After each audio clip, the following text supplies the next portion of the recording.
Okay, well, let's generalize this process that we were talking about before a little bit further, right? Because here we just had some general ratios, but what if it's not? What if we're not given a specific number? Could we still say something? Well, yes, we can write this as an algebraic expression as long as we realize, well, look, we're doing the same thing. If I say the arctangent of x, that means there's some angle.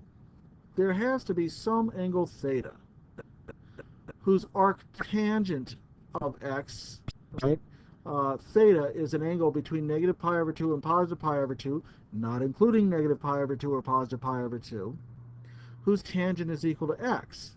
So let's look at those first or second quadrant. It doesn't really matter which one we draw it in, right? Because sine has that same ratio. Well, whatever ratio we choose, we say, well, look, theta then is some angle contained in a right triangle whose tangent is equal to x over 1. What could we say? Well, we could say that this hypotenuse is going to be the square root of x squared plus 1 by the Pythagorean theorem. So, what could we say? Well, the sine of the sine of that angle theta is the ratio of the opposite to the hypotenuse. And, well, look at that. That is an algebraic expression completely equivalent in every way to the sine of the arctangent of x. And x could be any real number, right?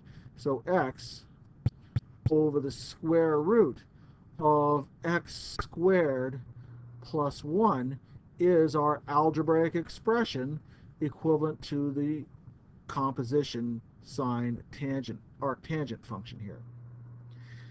Could a similar thing be said about this one? We've got the square root of 36 minus x squared over 6 as our arc sine. Well, what would that mean? That means there has to be some angle, again, between negative pi over 2 and positive pi over 2, such that its sine is equal to this ratio, square root of 36 minus x squared and 6. So, it helps to draw a right triangle right here. I will draw my own right triangle. So that's pi over 2. Let's talk about that. Let's draw a right triangle here in the first quadrant because that's the easiest one to deal with first. Let's see. So if we say arc sine, that means that we're going to be taking the opposite side, what we're calling square root of 36 minus x squared, and 6 as the hypotenuse. The only question we don't know is what this side is. So let's call that a. What could we say?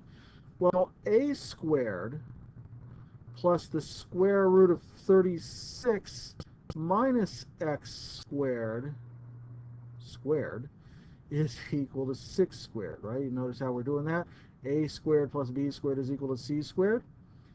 So what do we got? A squared is equal to 36 minus the quantity 36 minus x squared. Well, that's just saying that a squared is equal to x squared. And so a is equal to, what could we say a is equal to? Well, I guess a could be positive or negative x, but it's really, because we're in the first or second quadrants, right, due to this restriction, a is just equal to positive x. So what could we say? Well, if cosine is the ratio of adjacent to hypotenuse, then cosine of theta is equal to x over 6. And that would be exactly what we were looking for right here. The algebraic expression equal to the cosine of the arc sine of square root of 36 minus x squared over 6. All right. Good luck.